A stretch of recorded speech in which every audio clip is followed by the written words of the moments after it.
Dragi prijatelji, na ovaj dan odajemo počast naše prošlosti. Prisjećamo se kako smo od Schumanove deklaracije prije 76 godina stigli do ovdje, čineći najkrupniji i najsmjeli koraki upravo onda kada je to bilo najpotrebnije. Ali na ovaj dan govorimo i o budućnosti. A budućnost je pravi razlog zbog koje smo večeras ovdje. So why are we here today?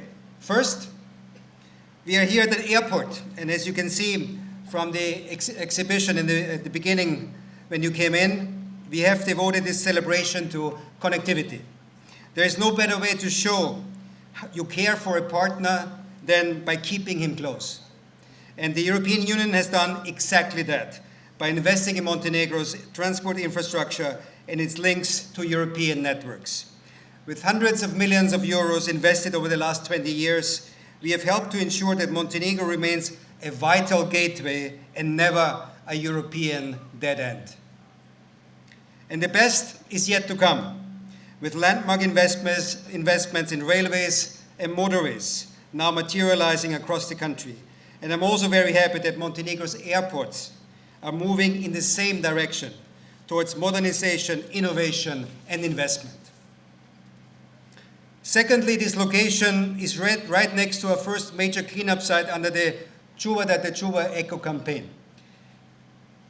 Together with our partners, we removed hundreds of tons of waste and completely transformed this former black spot here in Chemovsko Polje, very close to here. Since then, the campaign has grown into a true national movement with dozens of cleanup actions, a nationwide educational campaign, and an online application to report eco-crime. But it was never about numbers. It was about changing mindsets. And the best proof of that is that hundreds of citizens, companies, municipalities, and institutions who have joined to protect this country's natural beauty. I want to use the occasion to thank all who joined this good cause, including our youngest team members, Lute Kamelice from Kotor. They are over here. Please give them an applause.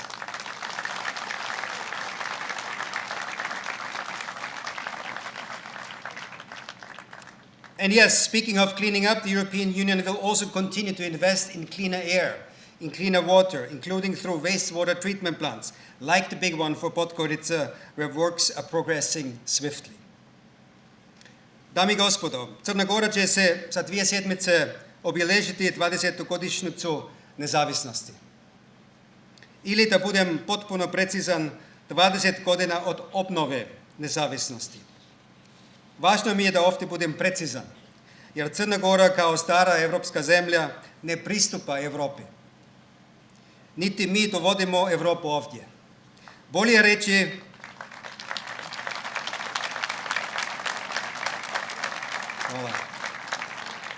Bolje reći da naša misija je ovdje da napravimo neku vrstu porodičnog okupljanja, da pomognemo Crnoj Gori da se vrati kuće, da zauzme mjesto koje joj pripada u europske porodice. Oni koji zaista dovodimo na poziv predsjednika Europskog vijeća i Crne Gore su svi lideri EU i regiona, a junski summit EU Zapadni Balkan u Tiftu bit će ključni trenutak da se pokaže napredak Crne Gore i, zašto da ne, da sa ostatkom Evropi podijelimo dio čari ove predivne zemlje. Uostalom, ako već ugošćavate najviše europski lideri, bilo bi šteta ne pružiti im priliku da uživaju u pogledu. Parafrazirajući Njegoša, prošle godine u ovo isto vrijeme sam vam rekao, možete se sjećate, da se ne mrčite ako kovati nećete. Sjećate se.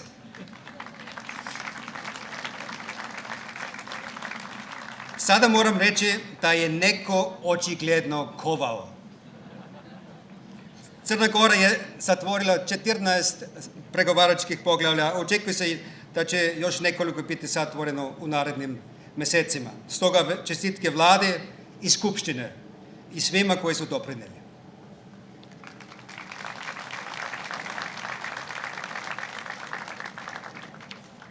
Stvari se kreću u dobrom pravcu. Vijest o formiranju radne grupe za izradu ugovora o pristupanju Crne Gore možda jeste bila dio redovnog procesa, ali je ipak bilo milina čuti.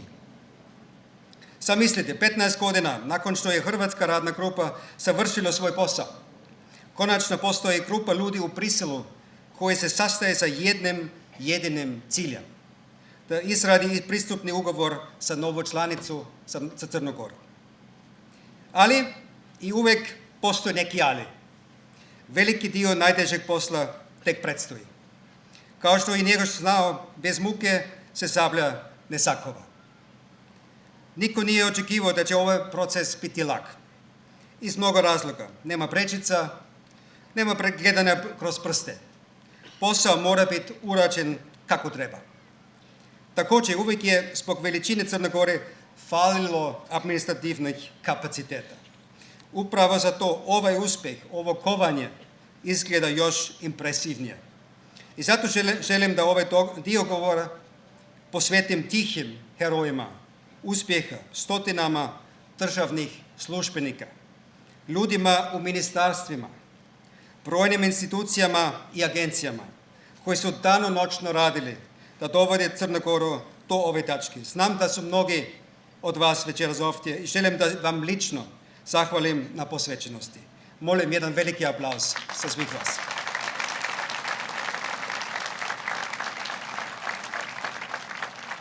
Eto, večeras smo otkrili misteriju zašto su crnogorski državni službenici često namrčeni.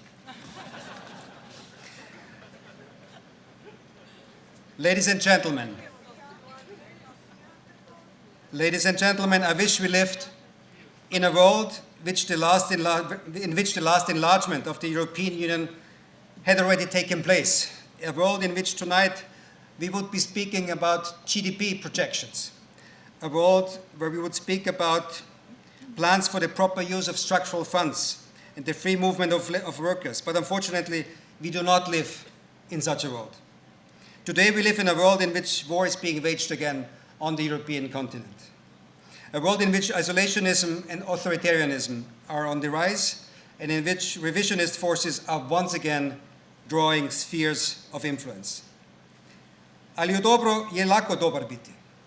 A u ovakvim vremenima se poznaje prijatelji. And this is why today, even more so than 20 years ago, it is even more vital to become a member of the European Union.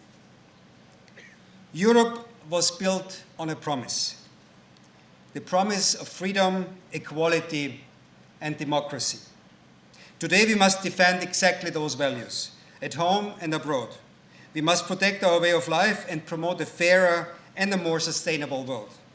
Call us old-fashioned, but in Europe we still believe that partnership is power. That partnership is power. Europe is and will remain a strong and reliable partner, especially to those in our immediate neighborhood. A stable and prosperous neighborhood is the foundation of Europe's security. Our future is intertwined with that of our neighbors, and there is no better way of demonstrating that than by welcoming Montenegro and other Western Balkan countries into the European Union. It is in our joint interest that you do not miss this opportunity. And I have one plea for you here tonight. Please do not lose sight of the bigger prize.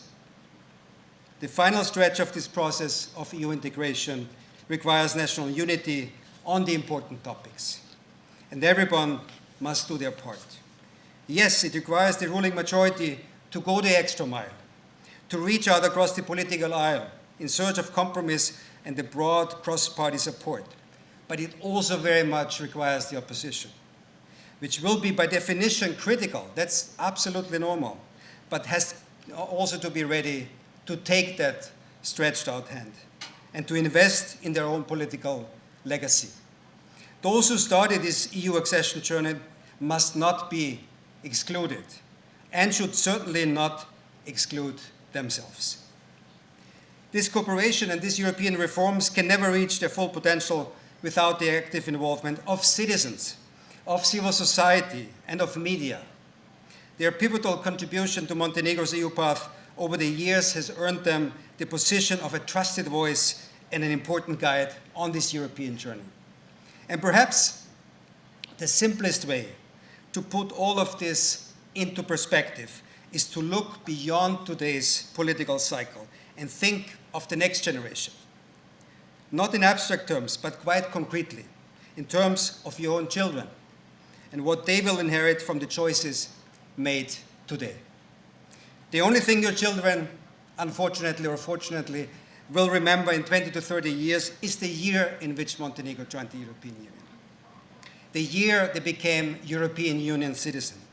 And of course, if they are willing to listen to you, you can tell them the story again about how you were the generation that took the big and bold steps that brought Montenegro back and into the European family. So let's make this happen for them. Happy Europe Day. Srećan Dan Evrope.